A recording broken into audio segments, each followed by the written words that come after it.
விஜய் அவர்களுடைய அந்த கூட்டத்தில் நடந்த கோர சம்பவம் இவ்வளவு பெரிய உயிரிழப்புகள் ஏற்பட்டிருக்கு. ஆனா இந்த சம்பவம் தொடர்பாக அவரு எந்த அடுத்த கட்ட நடவடிக்கையும் எடுக்காம அப்படியே இருக்காரு. ஒரு கட்டமைப்பு ஒரு அரசியல் கட்சிக்கு இருக்கணும். ஒரு அரசியல் கட்சி அப்படின்னா நமக்கு எதிரான சில விஷயங்கள் இருக்கலாம், எதிர்கட்சிகளுடைய விவகாரங்கள் இருக்கலாம், இதெல்லாம் சமாளிக்கிற ஆற்றல் இருக்கணும், திறமை இருக்கணும், புத்தி கூர்மை இருக்கணும், களத்துல வேலை செய்யறதுக்கு திறமையான ஐடியா பிளஸ் ஐடியாலஜி உள்ள ஆட்கள் இருக்கணும். இது எதுவுமே இல்லை அப்படின்னா இப்படிதான் நீங்க வீட்டுக்குள்ள 36 மணி நேரம் தூங்கிட்டு இருப்பீங்க. உங்க கட்சியினுடைய தாவேக்காவோட துண்டு போட்ட உருத்தம் கூட எங்க கரூர் அந்த ஹாஸ்பிட்டல் இல்ல. செந்தில் பாலாஜி போயிட்டாரு, கனிமொழி போயிட்டாங்க, அப்படிதாங்க போவாங்க. அது அவங்களுடைய வேலைங்க. ஒருத்தர் அவங்க வேலையை செய்யறதே நீங்க சந்தேகங்களோட பாத்தீங்கன்னா என்ன அர்த்தம்? அது உடனே திமுக இது அடிப்படை அறிவு இருக்கிறவங்க பேசுவானா? இதை முதன்மையான காரணம் தாவேக்காவும் விஜயும் தாங்க. இதுல மாற்று கருத்தே கிடையாது. அவருடைய தொடர்ச்சியான அணுகுமுறை இருக்கு பாத்தீங்களா, டுவர்ட்ஸ் த பீப்புள், அது ரொம்ப ரொம்ப இரஸ்பான்சிபிளா இருக்கு. உங்களுக்காக தானே காத்துக்கிட்டு இருக்கான் அவன் 7 மணி நேரமா. 8:45 ஒரு இடத்துக்கு வரேன்னு ஸ்பாட்டுக்கு போட்டுருக்கீங்க. சரி 8:45 2 1 12 கூட வச்சுப்போம், இல்ல 11 மணிக்கு கூட வா. எத்தனை மணிக்கு வந்தீங்க நீங்க? அவ்வளவு நேரம் எதுக்கு அவன் பசியோட தண்ணி இல்லாம அந்த கூட்டத்துல வெயில காத்துக்கிட்டு இருக்கணும்? அவங்க கொடுத்த இடத்துல நீங்க குடுக்குறேன்றீங்க, அது குறுகலா நடந்துறீங்க. அப்பயே நீங்க நேரத்துக்கு வரல. முதன்மையான காரணம் விஜயும் தாவேக்காவும். இரண்டாவது காரணம் இந்த ரசிக மனப்பான்மைங்கிற மனப்பிறழ்வு நோயிலிருந்து இந்த தமிழ் சமூகம் வெளியில வரணும். முதல்ல மனப்பிறழ்வு நோய், இந்த ரசிகம் மனப்பான்மைங்கிற மனநோயிலிருந்து தமிழ் சமூகம் எப்ப வெளியில வருவது? யாருக்கா இருக்கட்டும், அது அஜித்துக்கோ, ரஜினிக்கோ, விஜய்க்கோ, விஜயபதிக்கோ, தனுஷுக்கோ, சிவகார்த்திகேயனுக்கோ, யாருக்கா வேணா இருக்கட்டும், அந்த நோய் இருக்கவே கூடாது. என்னத்த கொள்கை வச்சு என்ன பண்ண போறீங்க? எதுக்கு கொள்கை? இதுக்கு தான் கொள்கை. ஒரு தலைவன் ஒரு விஷயத்த சொல்லுங்க, ஃபாலோ பண்ண சொன்னா ஃபாலோ பண்ணணும். பச்சை குழந்தைய 1.5 வயசு குழந்தைய கூட்டு வரனா அறிவு இருக்கா அவனுக்கு? புத்தி இருக்கா? புத்தி இருக்கிறவங்க அப்படி பண்ணுவானா? 40 உயிர் மடிஞ்சிருக்குது, சாதாரணமான விஷயம் கிடையாது. ஒரு கட்சிக்காரன் ஒருத்தம் கூட அங்க வரல. ஆதவர்ஜனாங்க, நிர்மல்குமார் எங்க, ராஜமோகன் எங்க, லயலாமணி எங்க போனீங்க நீங்கலாம்? இவங்க என்ன நினைக்கிறாங்கன்னா திமுக மேல பழிய போட்டுடலாம், அரசாங்கத்துக்கு மேல பழிய போட்டுடலாம், மற்றதெல்லாம் மேல பழி. நான் என்ன சொல்றேன், நீங்க அரசாங்கத்து மேல குற்றம் சொல்றீங்களா, அது எங்கிட்ட வந்து சொல்லு ராஜா, பிரஸ் மீட் வை ராஜா. தண்ணி கேட்கறாங்க, தண்ணியை தூக்கி அடிக்கிறாரு, தூக்கி போடுறாரு தண்ணியை. யாருக்கு என்ன கொடுக்குறீங்க நீங்க? இந்த மாதிரி மணல், இதெல்லாம் சின்ன சின்ன விஷயம் நினைக்காதீங்க சார். இதெல்லாம் ஒரு தலைவருக்கான மெட்டீரியலே கிடையாது. அந்த ஒரு வீடியோ ஒன்று பார்த்தேன் மகா, லைட் ஆன் பண்ணி லைட் ஆஃப் பண்றாரு, லைட் ஆன் பண்ணா லைட் ஆஃப் பண்றாரு. இந்த லைட் ஆன் பண்ணி ஆஃப் பண்றீங்களே, இது என்ன மாதிரியான மனநிலை எனக்கு புரியல. நீங்க என்ஜாய் பண்றீங்களா அந்த கிரௌட? உங்களுக்காக வெயிட் பண்றவன் கத்துறான், அதை வந்து கதறான், கூப்பாட போறது, என்ஜாய் பண்றீங்களா? அந்த என்ஜாய்மெண்ட் உங்களுக்கு மகிழ்ச்சியை கொடுக்குதுன்னா இது ரொம்ப தப்பான மனநிலை. ஏய் பாத்துக்க, என்ன பார்க்கறோம்னாலே கத்துறான் அப்படின்னு காட்டுறீங்க. இது குழந்தைத்தனமான மனநெல்லாம் கிடையாது. இது வேற, இது தேவையில்லை. இப்படிதான் நீங்க இருக்கீங்கன்னா நீங்க அரசியலுக்கும் தேவையில்லை.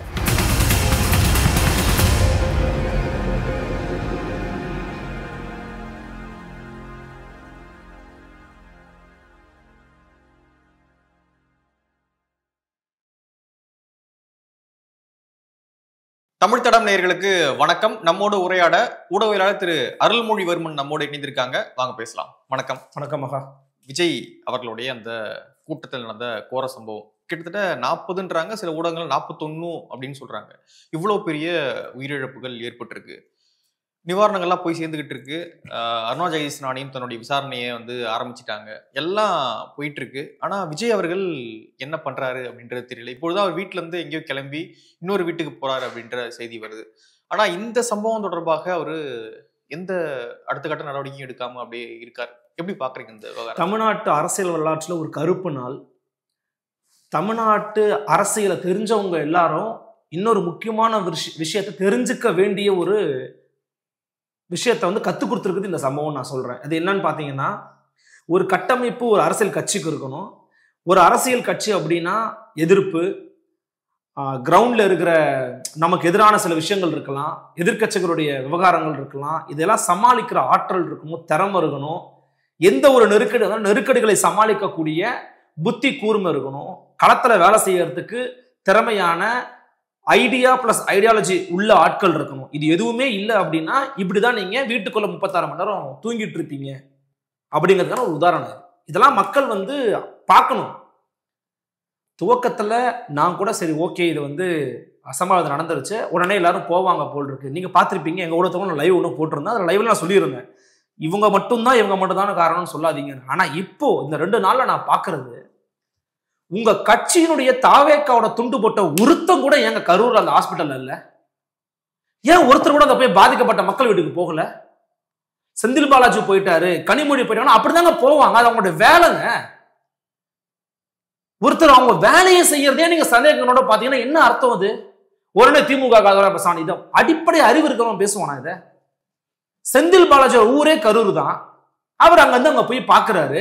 அரசியல் இருக்குன்னு சொன்னீங்கன்னா ஆமா அரசியல் தாங்க பண்ணுவாங்க. கள்ளக்குறிச்சியில திமுக போகாததுக்கு காரணம் என்ன? அரசியல். போனா அவமானப்படுவாங்க. ஆனா அங்க லோக்கல் இருக்கிற மக்கள் பிரதிநிதி போனா சிஎம் டெபுட்டி சிஎம் தான் போல, டெபுட்டி சிஎம் கூட பின்னாடி போனாரு. ஆனா இங்க கட்சிக்காரங்க ஒருத்தம் கூட போல. உங்க மாவட்ட செயலாளர் யாரு, வட்ட செயலாளர் யாரு, ஒன்றிய செயலாளர் யாரு, கிளைக்கழக செயலாளர் யாரு, கிளை செயலாளர் யாரு, யாருங்க? ஏன் மக்களை மீட் பண்ண இவ்வளவு பயப்படுறீங்க? ஒருத்தர் கூட போன் அட்டன் பண்ணலங்கிறாங்க. ஒருத்தர் வாட்ஸ்அப்ல ட்ரெயினா விடுவார் ஸ்டேட்டஸ். ஒருத்தர் கூட பேசுறதை பத்தி எங்க போனீங்க நீங்கெல்லாம்? அப்ப முதன்மையான காரணம் தாவேக்காவும் விஜய் தாங்க. இதுல மாற்று கருத்தே கிடையாது. அவருடைய தொடர்ச்சியான அணுகுமுறை இருக்கு பாத்தீங்களா, டுவர்ட்ஸ் த பீப்புள், அது ரொம்ப ரொம்ப இரஸ்பான்சிபிளா இருக்குது. விஜயனுடைய இந்த அணுகுமுறைங்கிறது ரொம்ப ரொம்ப இரஸ்பான்சிபிள். ஏங்க நீங்க ஒரு கட்சியின் தலைவரா இருந்தீங்கன்னா மக்கள் உங்களை பார்க்கணும்னா கதவை திறந்து வச்சுட்டு ஜன்னலை திறந்து வச்சுட்டு வணக்கம் சொல்லி கை காட்டணும். உங்களுக்காக தானே காத்துக்கிட்டு இருக்கான் அவன் 7 மணி நேரமா. 8:45 ஒரு இடத்துக்கு வரேன்னு ஸ்பாட்டுக்கு போட்டிருக்கீங்க. சரி 8:45 2 1 12 கூட வச்சுப்போம். ஒரு 9 மணிக்கு வா, இல்ல 9:30 10 மணிக்கு இல்ல 11 மணிக்கு கூட வா. எத்தனை மணிக்கு வந்தீங்க நீங்க? அவ்வளவு நேரம் எதுக்கு அவன் பசியோட தண்ணி இல்லாம அந்த கூட்டத்துல வெயில காத்துக்கிட்டு இருக்கணும்? முதன்மையான காரணம் விஜயும் தாவேகாவும். இரண்டாவது காரணம் இந்த ரசிக மனப்பான்மை என்கிற மன நோயில் இருந்து, நான் வெளிப்படையா சொல்றேன், இந்த ரசிக மனப்பான்மைங்கிற மனப்பிறழ்வு நோயிலிருந்து இந்த தமிழ் சமூகம் வெளியில வரணும். முதல்ல அரசுக்கு இதுக்கு சம்பந்தம் இல்ல. மூணாவது தாங்க அரசு. நான் சொல்றேங்க, இப்ப சொல்றேன், மூணாவது தான் அரசு. அனுமதி அரசு தானே கொடுத்தது. அனுமதி அரசு கொடுக்குது.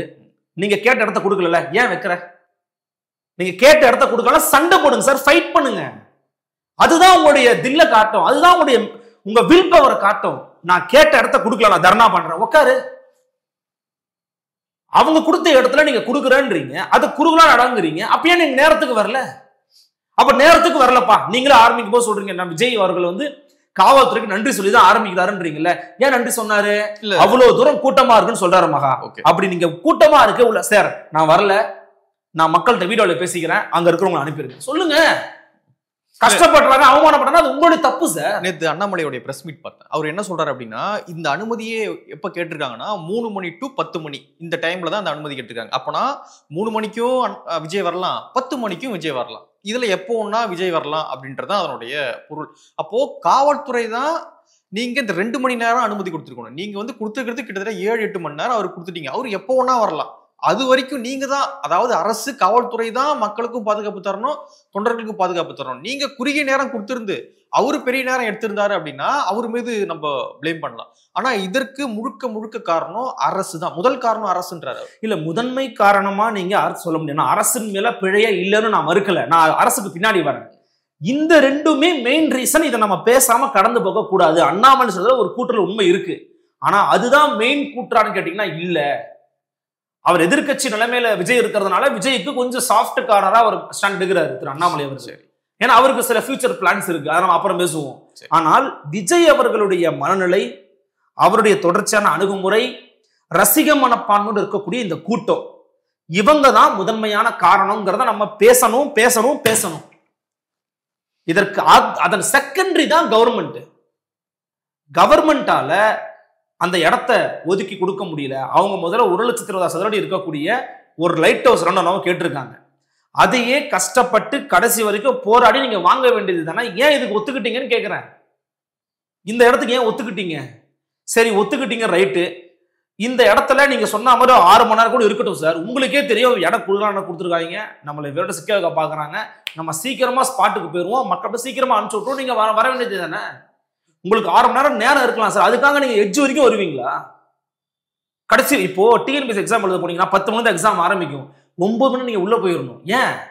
முன்னேற்பாடு, கையெழுத்து போடணும், கைரக வைக்கணும், உங்களை பத்தின விவரங்களை அவங்க பார்ப்பாங்க, உங்களை செக் பண்ணணும், அதுக்கு 1/2 மணி நேரம் ஆயிடும். கொஸ்டின் பேப்பர் கொடுப்பான், அதை நீங்க ஃபில்அப் பண்ணணும், அதுக்கு 1/4 மணி நேரம் ஆயிடும். அப்புறம் 9 எக்ஸாம் ஸ்டார்ட் பண்ணுவீங்க. இது சாதாரண அணுகுமுறை தானே. ஏன் வாசகர் தலைவருக்கு தெரியாது? அது அவருடைய மனநிலை தான் சார் முதன்மையான காரணம். செகண்டரி கவர்மெண்ட் காரணம். நான் காரணம் இல்லைன்னே சொல்லல, ஆனால் இந்த ஜெனரேட்டர் ஒயர் அறுத்தது, ஃபிளட் லைட்ஸை வந்து ஆஃப் பண்ணது, இதுக்கெல்லாம் காரணம் அரசு இல்லைன்னு இன்னைக்கு ஆதாரங்களை அடுக்குறாங்க. செருப்பு வீச்சு நடந்ததாங்க. செருப்பு வீச்சு நடந்ததுக்கான காரணத்தை நம்ம சொல்றாங்க. நானும் இதை விசாரிச்சேன். நானுமே இதை நீங்க சொல்லும்போது, அதாவது இந்த மாதிரியான விஷயங்கள் சம்பவங்கள்ல டே பை டே நமக்கு பல அப்டேட்ஸ் வருது. நானுமே அதாவது டே பை டே ஒரு அப்டேட் வரும்போது நான் புரிஞ்சுக்கிறேன், ஓகே இது நடந்ததுதான் நான் புரிஞ்சுக்கிறேன், அதனால நான் இதை சொல்றேன். செருப்பு வீசினதுக்கான காரணம் நானே யோசிச்சேன், ஒருவேளை மாற்று கட்சியினர் போயிருப்பாங்களோ, இது நடந்திருக்குமோ அப்படின்னு நினைச்சேன். அங்க கீழே விடும் செத்து கிடக்குறாங்க, கொஞ்சம் திரும்பி பாருங்க, அந்த செருப்பு தூக்கி வீசிருக்கான்னு இப்ப சொல்றாங்க. நம்ம கேள்விப்படும் போது சொல்றாங்க, லோக்கல்ல இருக்கவங்க சொல்றாங்க. கத்திருந்தாலே கேட்டிருக்குமே. எப்படி சார் கேட்கும்? சார் நீங்க நினைச்சு பாருங்க, எப்படி உதயநிதி ஸ்டாலின் போய் எங்க பிரச்சனைனாலே கேட்காது, அவருக்கு இவ்வளவு தூரம் கூட்டம் கூட வராது, இவ்வளவு ஒரு மக்கள் கடல் மாதிரி அங்க இருக்கு, அவ்வளவு கூட்டம், எப்படி கேட்கும்? விஜய் அவர்களுக்கு போய் ரீச் ஆனா கூட பரவாயில்ல, அவருக்கு பின்னாடி இருக்கிற பவுன்ஸை புத்தி கீழே போட்டாரு, அவர் திரும்பியாவது பார்த்துருப்பாரு, அவரும் திரும்பி பார்க்கல. தண்ணி கேட்கறாங்க, தண்ணியை தூக்கி தூக்கி அடிக்கிறாரு. இப்போ தண்ணி இங்க இருக்குது, இப்போ ஒருத்தர் நீங்க கேட்கறீங்க, நான் மேல இருக்கிறேன்னா கொஞ்சம் உட்காந்து இப்படி கொடுப்பேன், தூக்கி தூக்கி போடுறாரு தண்ணிய. யாருக்கு என்ன கொடுக்குறீங்க நீங்க? இந்த மாதிரி மணல், இதெல்லாம் சின்ன சின்ன விஷயம் நினைக்காதீங்க சார், இதெல்லாம் ஒரு தலைவருக்கான மெட்டீரியலே கிடையாது. கண்டிப்பா அதை நம்ம ஒத்துக்கிறோம். ஒரு பேருந்துல ஒரு போறாரு, நாமக்கல் வந்து நீங்க உள்ள என்ட்ரு ஆக போறீங்க, பைபாஸ்ல உள்ள வரீங்கன்றாங்க, 2.5 கிலோமீட்டர் தாண்டதுக்கு 2.5 மணி நேரம் ஆகுது, ரைட்டு. அந்த ஜன்னலை மூடி வச்சிருக்காருன்னு சொல்றாங்க, நீங்களும் அதை கவனிச்சிருப்பீங்கன்னு நினைக்கிறேன், எல்லாரும் அதுதான் சொல்றாங்க. ஜன்னலை மூடி ஏன் வைக்கணும்? திறந்து வச்சீங்கன்னா உங்களை பாக்குறவன் அப்படியே பார்த்துட்டு போயிருப்பான் சார், ஏன்னா உங்களை பார்க்க தான் வரான். முதல் விஷயம் உங்களை பார்க்கறதுக்கு வரான், நீங்க தான் அவனுக்கு தெய்வமா அவன் நினைக்கிறான். ரசிக மனப்பான்மை, மனப்பிறழ்வு நோய். இந்த ரசிகம் மனப்பான்மைங்கிற மனநோயிலிருந்து தமிழ்ச்சகமம் எப்ப வெளியில வருவது? யாருக்கா இருக்கட்டும், அது அஜித்துக்கோ, ரஜினிக்கோ, விஜய்க்கோ, விஜய் சேதுபதிக்கோ, தனுஷுக்கோ, சிவகார்த்திகனுக்கோ, யாருக்காக இருக்கட்டும், அந்த நோய் இருக்கவே கூடாது. நல்லா நடிக்கிறாரு, பாராட்டுறாரு, மனமார்ந்த வாழ்த்துக்கள், காசு கொடுக்குறோம், நடிக்கிறாரு, அவர் என்ஜாய் பண்ணிட்டு போயிட்டே இருக்க வேண்டியதுதான். நீங்க போய் எப்படி விடுறீங்க? அதனாலதான் தொடர்ச்சியா சொல்லிக்கிட்டே இருக்கிறோம், Vijay should have some idea and ideology. ஒரு திட்டம் இருக்கணும், ஒரு கொள்கை இருக்கணும், இது ரெண்டும் இருந்தாதான் நீங்க ஒரு கூட்டத்தை வந்து ஆர்கனைஸ்டுக்குள்ளே கொண்டு வர முடியும் சார். நீங்க ஒரு அமைப்புக்குள்ள கொண்டு வரணும்னா அமைப்புக்கான விதிகள்னு முதல்ல இருக்கணும், விதிகள் இருக்கணும்னா அதுக்கு ஒரு தத்துவம் இருக்கணும். அதனாலதான் நம்ம நிறைய பேர் சொல்லிக்கிட்டு இருந்தோம், ஏங்க ஒரு கொள்கை வழியா ஒரு கூட்டத்தை வழி நடத்தினாங்க. நிறைய பேர் சொன்னாங்க, எனக்கு ஃபோன் பண்ணி பேசினாங்க நிறைய பேர், என்னத்த கொள்கை வச்சு என்ன பண்ண போறீங்க? எதுக்கு கொள்கைன்னா, இதுக்கு தான்டா கொள்கை தேவை, இதுக்குதான் கொள்கை தேவை. ஏன் தெரியுமா கொள்கை வேணும்னு சொல்றேன்? ஒரு தலைவன் ஒரு விஷயத்த சொல்லுங்க, ஃபாலோ பண்ண சொன்னா ஃபாலோ பண்ணணுங்க. பச்சை குழந்தைய, 1.5 வயசு குழந்தைய கூட்டு வரனா அறிவு இருக்கா? அவனுக்கு அறிவு இருக்கா? புத்தி இருக்கா? புத்தி இருக்கிறா அப்படி பண்ணுவானா? ஒருத்தர் அங்க பேட்டி கொடுக்குறாரு, 9 மாச குழந்தைய கூட்டு வராங்க, கேட்டா ஒரு பேர் வைக்கணுங்கிறாங்க. ஐயோ கூட்டத்துல கூட்டு போவான்னு சொன்னா, ஏன் இஷ்டம் உனக்கு என்ன வந்துச்சுன்னு அவன் கேட்டிருக்கான். ஏன் இஷ்டம் உனக்கு என்ன வந்து கேட்டா பாத்தீங்களா, அப்பவே செத்துட்டான். ஏன்னா சுத்தி இருக்கிறவங்க ஒரு காமன் அட்வைஸ் கொடுத்தா கூட ஏத்துக்கிற மனநிலை உனக்கு இல்லைன்னா நீ யார்? நீ இன்னொன்னு விஜய் அவர்களுக்கு கேட்கிறேன், அந்த ஒரு வீடியோ ஒண்ணு பார்த்தேன் மகா, இந்த லைட் ஆன் பண்ணி லைட் ஆஃப் பண்றாரு, லைட் ஆன் பண்ணா லைட் ஆஃப் பண்றாரு, இந்த லைட் ஆன் பண்ணி ஆஃப் பண்றீங்களே, இது என்ன மாதிரியான மனநிலை எனக்கு புரியல. நீங்க என்ஜாய் பண்றீங்களா அந்த கிரௌட? உங்களுக்காக வெயிட் பண்றவன் கத்துறான், அதை வந்து கதறான், கூப்பாட போறது, என்ஜாய் பண்றீங்களா? அந்த என்ஜாய்மெண்ட் உங்களுக்கு மகிழ்ச்சியை கொடுக்குதுன்னா இது ரொம்ப தப்பான மனநிலை. நீங்க ஒரு விஷயத்த வந்து இப்ப செந்தில் பாலாஜியை பாட்டு பாடுறீங்க, கிரிட்டிசைஸ் பண்றீங்க, டிஎம் கிரிட்டிசைஸ் பண்றீங்க, அதான் அந்த கிரௌட் என்ஜாய் பண்றானா அது வேற. இது என்ன மாதிரி மனநிலை? அந்த சிரிப்பு பாத்தீங்களா நீங்க? லைட் ஆஃப் பண்ணிட்டு பண்றாரு, என்ன சொல்ல வரீங்க நீங்க? ஏய் பாத்துக்க, என்ன பார்க்கணும்னாலே கத்துறான் அப்படின்னு காட்டுறீங்களா நீங்க? இது குழந்தைத்தனமான மனநெல்லாம் கிடையாது, இது வேற. இது தேவையில்லை விஜய், இது தேவையில்லை. இப்படிதான் நீங்க இருப்பீங்கன்னா நீங்க அரசியலுக்கும் தேவையில்லை. மாறுங்க, தயவு செஞ்சு மாறுங்க. இது ஒரு பேரிடர். இது 40 உயிர் மடிஞ்சிருக்குது, சாதாரணமான விஷயம் கிடையாது. உங்க கட்சிக்காரன் ஒருத்தம் கூட வரல. ஆதவர்ஜனாங்க, நிர்மல்குமார் எங்க, ராஜமோகன் எங்க, லயலாமணி எங்க போனீங்க நீங்கெல்லாம்? ஏன் உங்களுக்கு கரூருக்கு ரூட்டு தெரியாதா? அவர் பேசி முடிச்ச உடனே பக்கமா போடுறியே, அதான் உரை வச்சுன்னு போடுறிய, போய் நில்லையாங்க. தாவே கத்தொண்டத்துக்கு ஒவ்வொருத்த மேலையும் போடு, அதுக்கெல்லாம் வரமாட்டியா நீ? இப்ப எங்க போன? இவங்க என்ன நினைக்கிறாங்கன்னா, திமுக மேல பழிய போட்டுடலாம், அரசாங்கத்துக்கு மேலே பழிய போட்டுடலாம், மற்றதெல்லாம் மேலே பழி. நான் என்ன சொல்கிறேன், நீங்கள் அரசாங்கத்து மேலே குற்றம் சொல்கிறீங்களா, அது எங்கிட்ட வந்து சொல்லு ராஜா, ப்ரெஸ் மீட் வை ராஜா. ப்ரெஸ் மீட்டை வச்சு ஏங்க எங்களுக்கு திமுக அரசின் மீது எங்களுக்கு சந்தேகம் இருக்கிறது, திமுகவுக்கு இதில் ஒரு ஏதோ ஒரு அவங்களோட ரோல் ஏதோ ஒன்று இருக்குது, ஏன்னா குறிப்பா மற்ற மாவட்டங்கள் நடத்தும் போதெல்லாம் எந்த பிரச்சனையும் வரல, கரூர்ல எப்படி பிரச்சனை வந்துச்சு இப்படின்னு கேளுங்க, மக்கள்கிட்ட நடந்து சொல்லுங்க. ஏன் இதுக்கு இவ்வளவு தாமதம்? ஏர் ஷோல 5 பேர் செத்து போனோம், நம்ம யார் காரணம்னு சொன்னோம்? திமுக அரசாங்கம் தான் காரணம். திமுக அரசாங்கம். இப்பயும் சொல்றேன், இப்பயும் நான் ஸ்டாண்ட்ல மாறல, இப்பயும் அதே ஸ்டாண்டு தான். கள்ளக்குறிச்சியில கள்ளச்சாராயம் 60 பேர் செத்து போனா, சாகடிச்சது இந்த திராவிட மாடல் தான். யார் காரணம் நம்ம சொன்னோம்? அதிமுகவை காரணம் சொன்னோம், திமுக தான் காரணம் சொன்னோம். அப்ப இந்த விவகாரத்திலையும் அந்தந்த நிகழ்வை யாரு தலைமையேற்று நடத்துறாங்கிறத நம்ம பார்க்கணும். அப்ப விஜய்க்கும் தாவேகாவுக்கும் முதன்மையான பொறுப்புகள் உண்டு, நீங்க அதை இக்னோர் பண்ண கூடாது. என்ன பண்ணலாம் நினைக்கிறீங்க விஜய்? இனிமே இப்போ முடிஞ்சு போச்சு, இனிமே என்ன பண்ணலாம் விஜய்? இனிமேலாவது பண்ணணும். இன்னும் நீங்க ஒண்ணுமே பண்ணல. ஓகே, நீங்க என்ன பண்ணீங்க? 20 லட்சம் ரூபாய் கொடுக்குறீங்க. யார் சார் நீங்க யாரு சார்? நீங்க இவ்வளவுதான் கொடுக்கணும்னு சொல்றதுக்கு நான் ஒரு ஆள் கிடையாது தான். ஆனா காமன் மேன் 10 லட்ச ரூபா அறிவிச்சது அரசாங்கம், இன்னும் 20 அறிவிக்கிறீங்க, அவ்வளவுதானே. 50 லட்ச ரூபா கொடுக்க முடியாது ஒரு குடும்பத்துக்கு உங்களால.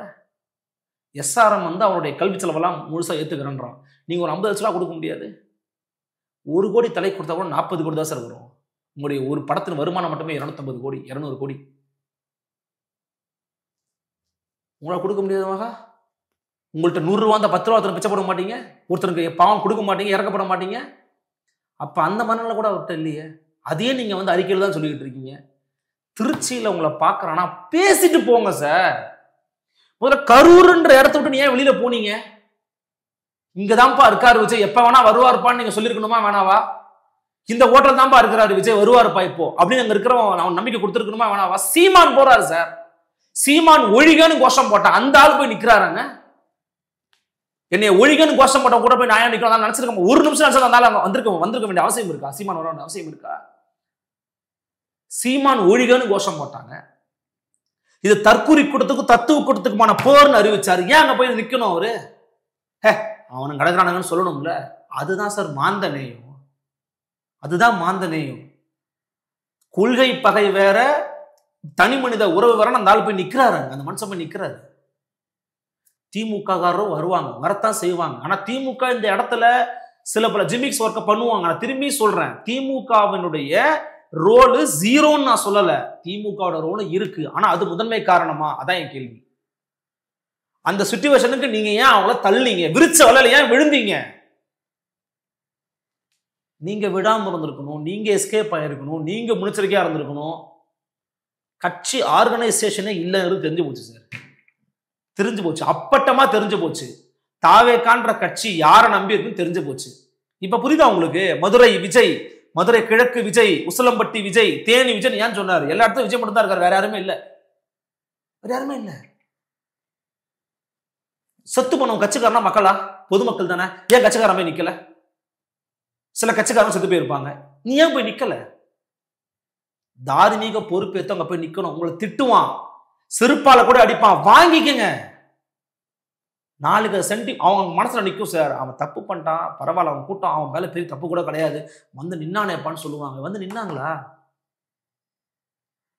சீமான ஒழிப்போன்னு பேசணும், அந்த வந்து நிக்கிறாரேப்பா. எடப்பாடி திட்டம் வந்து நிக்கிறாரேப்பா. பிஜேபி காரன் வந்து நிக்கிறான்பா, திமுக வந்து நிக்கிறாங்கப்பான்னு யோசிப்பான். அப்ப என்ன மனசுல நினைப்பாங்க? மாற்றம்லாம் ஒன்றும் வராது போல் இருக்கு, இப்படின்ற எண்ணம் உங்களுக்கு போயிடும். இனிமே இந்த பிரச்சார பயணம் கண்டினியூ பண்ணுவார்னு நினைக்கிறீங்களா? இந்த பிரச்சார பயணத்தை இன்னும் ஒரு 3 வாரம் தள்ளி கூட போட்டு அப்புறம் கண்டினியூ பண்ண வாய்ப்புகள் நிறைய இருக்கு. ஆனா பழைய ஃபோர்ஸ் இருக்காது, பழைய மனநிலை விஜய்க்கும் இருக்காது, மக்களுக்கும் இருக்காது. இதுல ஊடகங்களுக்கு பெரிய பங்கு இருக்கு சார். மகா, நான் சொல்லிடுறேன், ஊடகங்கள் காலையில அவர் வீட்டுல 8 மணிக்கு போய் கேமரா வச்சுட்டு, ஒருவேளை வானத்துல மட்டும் வெளியே இருந்துச்சுன்னா வானத்துல ஒரு ட்ரோன் ஷாட்டை போட்டு அப்படியே எடுத்துட்டு வருவாங்க. கடவுள் திறந்தா தலையை சீவினார்னு காமிப்பான். இவங்க பண்ண ஹைப்பின் காரணமா தான் இங்க இவ்வளவு தூரம் மோசடித்தனமா மாறி இருக்கு.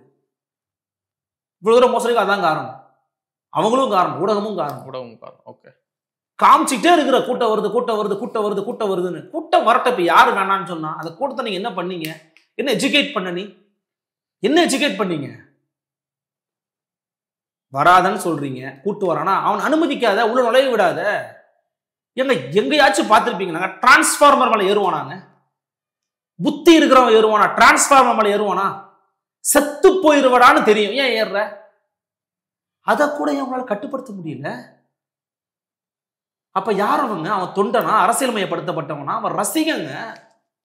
ரசிக மனப்பான்மையிலிருந்து வெளியே வராத வரைக்கும் இந்த கூட்டத்தை யாராலையும் கட்டுப்படுத்த முடியாது. விஜயாலேயே கட்டுப்படுத்த முடியாத கூட்டம் தாங்க, நான் ஒத்துக்கிறேங்க. ஆனா விஜய் பண்ண வேண்டியதை பண்ணலைங்க.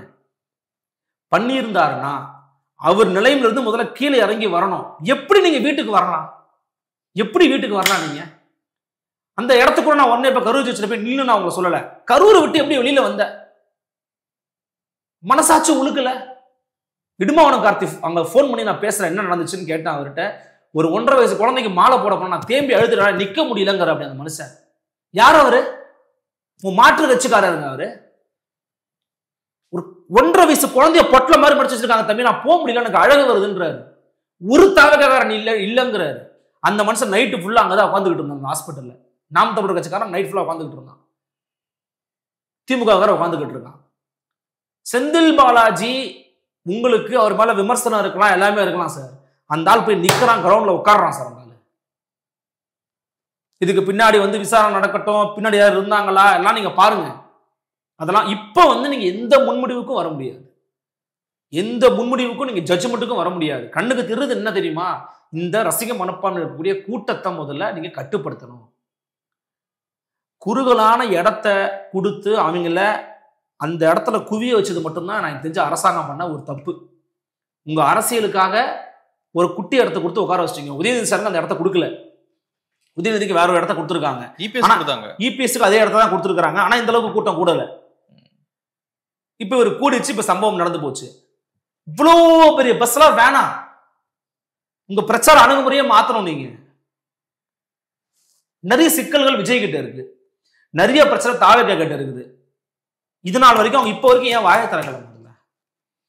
கள்ளச்சாராய சாவுக்கு வாயை திறந்தீங்க, அஜித்குமார் மரணத்துக்கு வாயை திறந்தீங்க, ஆர் ஷோவுக்கு வாயை திறந்தீங்க. இதுக்கு ஏன் வாயை திறக்கல? ஏன் வெளியில வரல? கிரவுண்டுக்கு ஏன் வரல? ஆதவஜனா ஏன் போய் பார்க்கல? சீட்ட நிர்மல்குமார் ஏன் போய் பார்க்கல? ராஜமோகன் எங்க போனாரு? லயலாமன் எங்க போனாரு? இவங்களாம் எங்க? இவங்க தானே ஊடகத்துல பேசுறது இல்லை. எங்க போனீங்க நீங்களா? கிரவுண்டுக்கு போயிருக்கணும், அங்கேயே கடந்திருக்கணும், தண்ணியை கொடுத்துருக்கணும், சோத்தை கொடுத்துருக்கணும், அந்த குடும்பத்துக்கு தேவையானதெல்லாம் செஞ்சிருக்கணும். அப்ப நீங்க மனுஷன். அப்போ நீங்க மனுஷன். ஐயோ மக்கள்லாம் கோபத்துல இருப்பான், உக்கரத்துல இருப்பான்னா என்ன அர்த்தம்? அரசாங்கத்துல சொல்லுங்க, நாங்க அவங்களுக்காக நிக்கிறோம், நாங்க உட்கார போறோம், நான் மக்களுக்காக நிக்க போறோம்னு சொல்லுங்க. அவங்க அப்பா பாதுகாப்பு கொடுப்பாங்க. இது தாவேக்காவும் திரு விஜயவும் தங்களுடைய சில விஷயங்களை மாத்திக்கணும். மாத்திக்கிட்டா மட்டும்தான் அடுத்த கட்ட அரசியல் நோக்கி நகர முடியும். அரசாங்கத்தின் மேல பிழை இருக்கானா? பிழை இருக்கு, அதை நான் மறுக்கல. ஆனால் பிரையாரிட்டி வைஸ் பாத்தீங்கன்னா முதன்மையான பிழைகள் திரு விஜய் அவர்கள்ட்ட தாவேகா கிட்ட இருக்குது. அதை அவங்க மாத்திக்கணும். இது ஒரு வேலை அவங்க சொல்ற மாதிரி சதியா தான் இருக்குன்னா வெளில சொல்லுங்க, சதி பண்ணிட்டார் செந்தில் பாலாஜின்னு சொல்லுங்க, விசாரணைக்கு உட்படுத்துவோம். சதின்னு தெரிஞ்சு அவங்க பக்கம் நிக்கிறோம், உங்களை ஆதரிச்சுட்டு போறோம். நாங்களாம் ஒரு ஆதாரம் நம்ம கையில் இல்லாம நம்ம அவதூறு பேச முடியுமா? பேச முடியாது. ஆதாரம் வந்துருச்சுன்னா நான் விஜய் பக்கம் நிக்கிறேன். சதி செய்த செந்தில் பாலாஜியை ஒழிப்போம்னு நானே பேசுறேன். தாவேகளை சேர்ந்துடுறேன். சதி பண்ண செந்தில் பாலாஜியை விஜயை போட்டு இப்படி அட்டாக் பண்ணிட்டாங்க, திமுக ஒழிப்போம், நம்ம எல்லாம் ஒன்னா சேர்ந்து நிப்போம், வாங்க பேச்சுக்கு சொல்றேன். எதுவுமே நிரூபிக்காம நீங்க எப்படி பேசுவீங்க?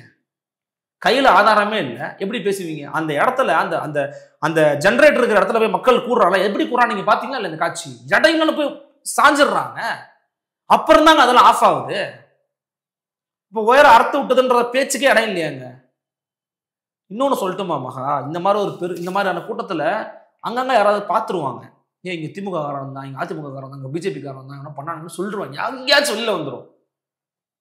திருட ஒரு இடத்துக்கு வந்துட்டு போறான்னா கட்டவன் தடையை விட்டுட்டு போவான். அந்த மாதிரி விட்டுட்டு போயிருப்பாங்க. அந்த மாதிரி எந்த டைமே இல்லைங்க. முதன்மையான குற்றம் இந்த விஷயத்துக்கெல்லாம் காரணம் முதன்மையான நபர்கள் விஜயும் தாவேக்காவும் தான்.